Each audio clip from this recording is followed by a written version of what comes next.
Movieclips horror review for the month of October.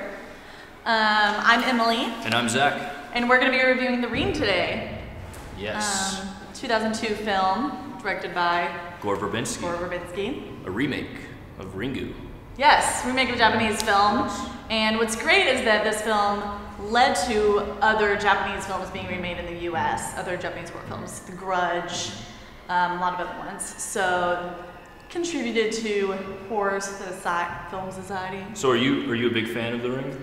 You know, I always liked it because it scared the crap out of me when I was little, and I watched it again recently. And I mean, it holds up. It's still a pretty frightening film. Yeah. Definitely. Yeah, there's a few things about it. I really think that it was before the torture porn, and it was kind of in this flux in Hollywood where they were doing just really like pushing the visual effects with like that gross out stuff, like the hair, and I mean there's a lot of chilling elements to this movie, and I'm a huge fan of it. Definitely.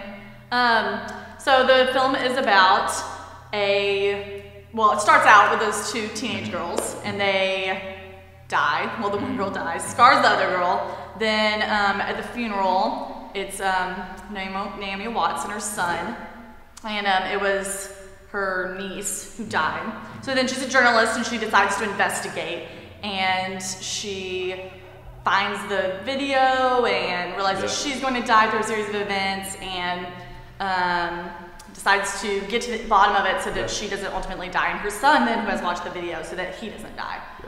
I think this film, because it does bring in I can't really remember, and please mention if there is one, where they brought in the idea of bringing in multimedia into the horror element. Like, I know now we have VHS, and we have like a few other films that have done that kind of anthology with it, but to bring in a new medium, and it's a tape that causes people to go disappearing, and if you watch it, this is what will happen. And I mean, it was kind of scary because you're watching the movie and I'm like, is this gonna happen to me?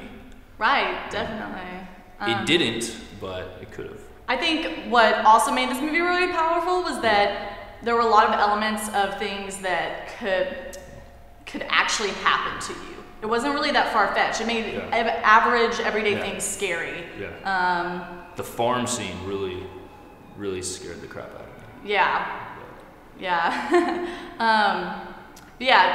I think also there's a lot of imagery, and it's interesting because they set up kind of all the little elements in the video at the beginning, and then it's a very slow reveal. The film kind of is slow, I think, in plot. So it's got that slow burn element. Yeah, so I mean, it drags it out, but it also builds a lot of momentum and a lot of creepiness, and I think that makes it very powerful in a lot of respects. And Gore Verbinski did this film, and I mean, as we were saying earlier, it's his first horror film, and I mean, to direct a horror film and kind of keep the audience engaged, I mean, that's quite a task from a filmmaker, and I think he was quite proficient at it, because I mean, it's one of my more favorite horror films, and more favorite. Yeah, more favorite. Most favorite? Most favorite. Is it one of your most favorite? No, I mean, but it's up there. And I mean, it's kind of a surprise when I tell people that, because I feel like it's kind of got lost in the shuffle with all the new horror films, like the James Wan generation, or like the Eli Roth stuff. But you know, I definitely think. So you watched this obviously when you were younger. We were both younger when we first saw this. This was like the movie for like my friends to come over. Like, I bought it on DVD the day it came out, and I remember I watched it and showed it to like 5 different people for the first time, because you had to like watch what they would do. Like, they would just, you know, it was almost like watching Paranormal Activity with somebody. Yeah. Just watching them jump and get. Did you call them did you call them afterwards and then freak them out 7 days later? Yeah, you know, I tried doing that. It was a trend, right? It was definitely a trend. You know, you had to, I think it was back in the days of instant messenger, so you could do that. Right. So what about some of the other elements of the film? What about editing? Did you like the editing of the film? Yeah, no, the editing is really strong. Like, it has very strong production value, and I mean, in my eyes, it's a classic. I mean, I know it's not. I don't think it's been remembered too well. I feel like it does get lost in the shuffle, as I said earlier. But it's funny you say that, because I always thought of it as kind of a classic that people kind of revert back to, though. I thought it, in my head, it kind of does stand stand the test. Like people were like, go back to the Ring, and yeah. I mean, and it did start a lot of things like the media, the other Japanese horror remakes. Absolutely. Absolutely.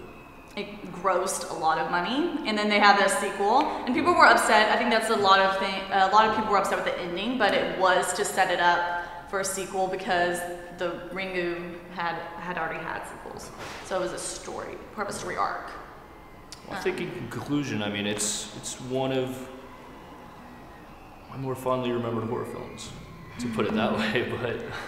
So we say watch it. Watch it. Watch it with the lights off, volume up. If you're like us and you saw it when you were a kid, maybe watch it again and tell us, do you think it stands up? Yeah. We'd love to know. Awesome, guys. Well, I'm Zach. I'm Emily. We're going to go back out in the rain. Yes. So.